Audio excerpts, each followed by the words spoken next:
பொண்டாட்டி தொல்லை தாங்க முடியாம அவங்கள கழட்டி விட்டுட்டு இன்னொரு வாழ்க்கையை தேடி போன நடிகர்கள் யாரெல்லாம் தெரியுமா?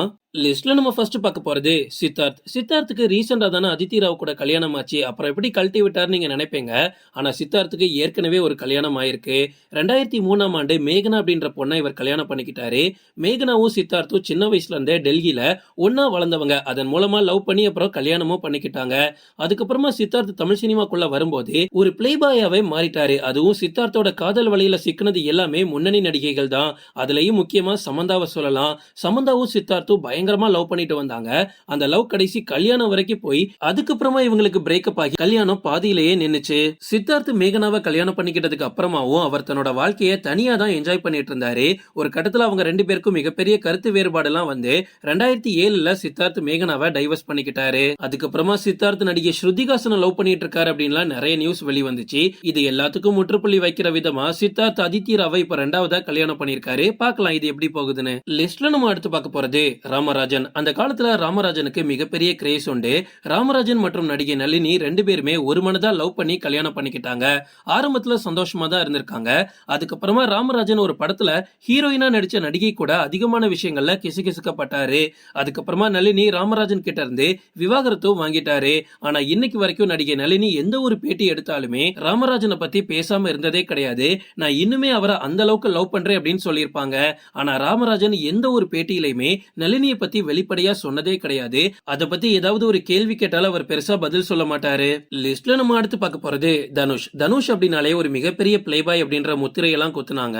தமிழ் சினிமாவில் வந்த புதுசுல இவர் கூட நடிகைகள் நடிக்கிறதுக்கு யோசிச்ச காலம் அது. அதுக்கப்புறமா ஒரு காலகட்டத்துல இவர் எந்தெந்த ஹீரோயின்ஸ் கூட நடிக்கிறாரோ அந்தந்த ஹீரோயின் கூட இவர் லிவிங்ல இருக்காருன்னு எப்ப பார்த்தாலும் ஏதாவது ஒரு வதந்தி வந்துகிட்டே இருக்கும். ஃபேமஸான நடிகை அமலாபாலோட விவாகரத்துக்கு முக்கிய காரணமே தனுஷ்லாம் சொன்னாங்க. அந்த அளவுக்கு செய்திகள் தீயா பரவிட்டு இருந்துச்சு. அதுக்கப்புறமா 2023ல ஐஸ்வர்யா ரஜினிகாந்த் தனுஷ் டைவர்ஸ் வேற பண்ணிக்கிட்டாரு. இதுக்கு முக்கிய காரணமே தனுஷ் தான். தனுஷ் இன்னுமே பிளேபாயா தான் சுத்திட்டு இருக்காரு. அது ஐஸ்வர்யாக்கு சுத்தமா பிடிக்காம போய் ரெண்டு பேருக்கும் நிறைய கருத்து வேறுபாடு வந்து அதுக்கப்புறமா ரெண்டு பேரும் செட் ஆகாம பிரிஞ்சுட்டாங்க அப்படின்னா இண்டஸ்ட்ரிக்குள்ள இன்னைக்குமே ஒரு டாக் இருக்கு. லிஸ்ட்ல நம்ம அடுத்து பார்க்க போறது கமல். உலகநாயகன் கமலஹாசன அன்னில இருந்து இப்ப வரைக்குமே காதல் மன்னன் அப்படின்னு தான் சொல்லுவாங்க. அந்த அளவுக்கு லவ்னு வந்துட்டா மனுஷன் கலக்கிடுவாரு. பரதநாட்டிய டீச்சரான வாணி கணபதியை இவர் முதல்ல கல்யாணம் பண்ணிக்கிட்டாரு.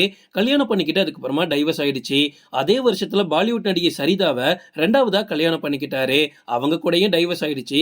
இவங்களுக்கு பிறந்த குழந்தைகள் தான் ஸ்ருதிகாசன் மற்றும் அக்ஷராகாசன். அதுக்கப்புறமா நடிகை கௌதமி கூட கல்யாணமே பண்ணிக்காம லிவிங்ல சில ஆண்டுகள் வாழ்ந்துட்டு இருந்தாரு. அந்த டைம்ல எங்க பார்த்தாலும் கமல் கௌதமியை தான் கூட்டிட்டு வருவாரு. அதுக்கப்புறமா கமலோட ஒரிஜினல் கேரக்டர் தெரிஞ்சு நீ என்னையே சரியா கண்டுக்க மாட்ற, என்னோட பொண்ணெல்லாம் நீ ஃபியூச்சர்ல எப்படி பார்த்துப்ப அப்படின்ற பயத்துல கௌதமி கமலை விட்டு பிரிஞ்சு வந்தாங்க. லிஸ்ட்ல நம்ம அடுத்து பார்க்க போறது பார்த்திபன். பார்த்திபன் மற்றும் நடிகை சீதா ரெண்டு பேருமே புதிய பாதை அப்படின்ற படத்துல ஒன்னா நடிக்கும் போதுதான் லவ் பண்ணி கல்யாணம் பண்ணிக்கிட்டாங்க. இவங்களுக்கு 3 பிள்ளைகள் பிறந்ததுக்கு அப்புறமா தான் இவங்க டைவர்ஸ் பண்ணிக்கிட்டாங்க. ஆக்சுவலா பார்த்திபன் சீதாவோட லவ் எனக்கு ரொம்ப பிடிக்கும். ஏன்னா இப்பவுமே பார்த்திபன் அவர்கள் கிட்ட நீங்க ஏதாவது ஒரு இன்டர்வியூல சீதாவை பத்தி கேட்டா மனுஷன் லைட்டா கண்ணு கலங்குவாரு. அந்த அளவுக்கு சீதா மேல பார்த்திபன் உயிரா இருந்திருக்காருன்றது புரியுது. இவங்க டைவர்ஸ் பண்ணிக்கிறதுக்கு நிறைய ரீசன் இருந்தாலும் டைவர்ஸ்க்கு அப்புறமா பார்த்திபன் அளவுக்கு சீதா லவ்வோட இருக்கிறாங்களா அப்படின்ற ஒரு டவுட் இருக்கு. ஏன்னா அவங்க எந்த ஒரு இன்டர்வியூலையும் பார்த்திபனை பத்தி பெருசா பேசினது கிடையாது. ஓகே ஃப்ரெண்ட்ஸ், இதோட நான் இந்த வீடியோ முடிச்சுக்கிறேன். இன்னொரு இன்ட்ரெஸ்டிங்கான வீடியோல நம்ம சந்திக்கலாம். Stay tuned.